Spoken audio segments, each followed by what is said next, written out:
Hey guys, this is Keep Tinkering. Just going to make a real quick video here about putting the trigger spring in the trigger. It's the most difficult part of these Taurus G2 variant guns, and it can be even more difficult with my trigger spring.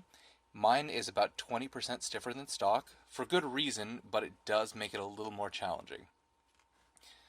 The increased tension on the trigger spring is actually what supports the whole trigger bar, and that extra tension helps it engage the sear better and stay engaged.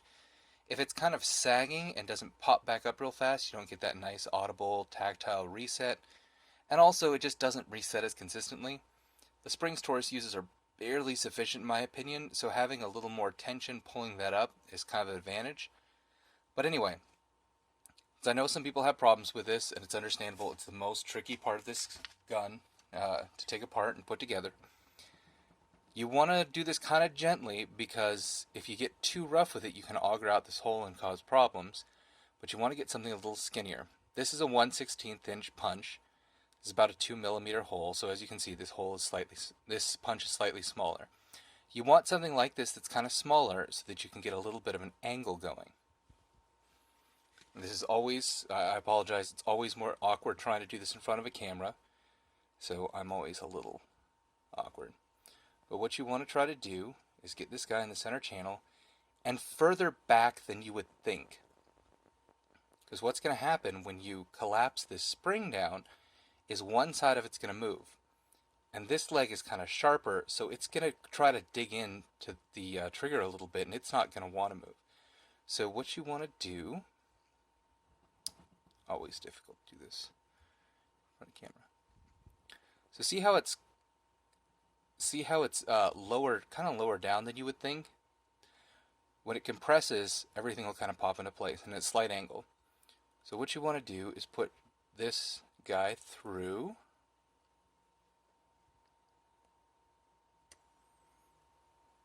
Kind of like that. And just like I said, don't auger it around or anything, but just push it down a little bit. Like that. So now this is kind of in place. So once you have it in this position right here, try to do a couple things. The whole point is you want to try replacing this pin with the actual correct pin, pushing it in through and pulling out the punch. So you can try to line it up like this, where it's kind of in place, set it on a hard surface and push it down quickly. Sometimes that works, sometimes it doesn't. You can attempt to hold it down against something and make sure to hold the pin down, because what's going to happen is as you pull the pin out, it's going to want to allow the spring to go upward. So you can try to go like this. This is my favorite method because it's a little more consistent. You push the pin through like that. Now do keep in mind, like I said, when you get the pin past this, out of this side of the trigger hole, it's going to want to pop up because that spring's got tension on it. So you want to make sure that you're keeping, like I said, you don't want to auger this hole out or anything or beat it up too badly. But you want to keep tension on the punch so that when you're pulling out, the spring doesn't pop up like that. So from here, you can see, we can get the pin most of the way through. It's kind of hanging out punch there. Oops, we don't want to get it quite that far through yet. Push the waist back. Then we have our trigger bar right here. So we will line the trigger bar up. Pin's a little too far through. Push it back just a little bit.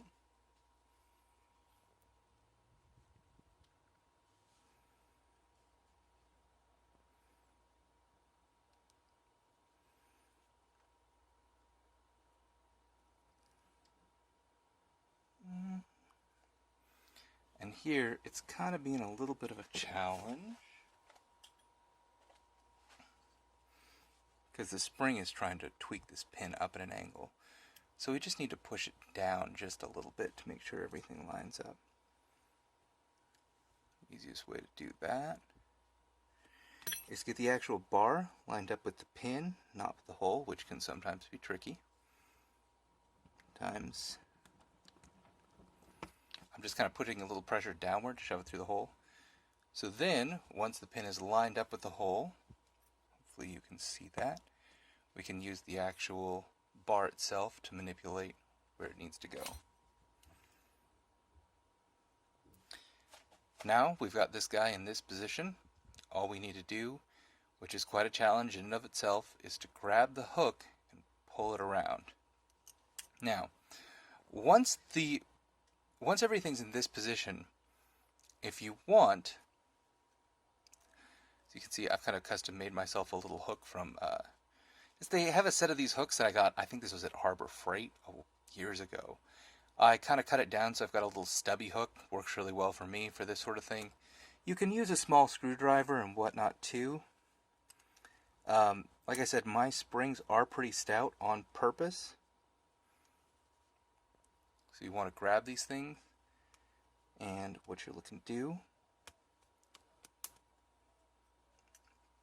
is just pull that guy all the way around. And you can put quite a bit of tension on this spring. It's going to take quite a bit of force to lift it up. So don't worry about damaging it. Obviously, you know, everything has a failure chance. If it breaks or anything, just let me know. I'll be glad to send you a new one.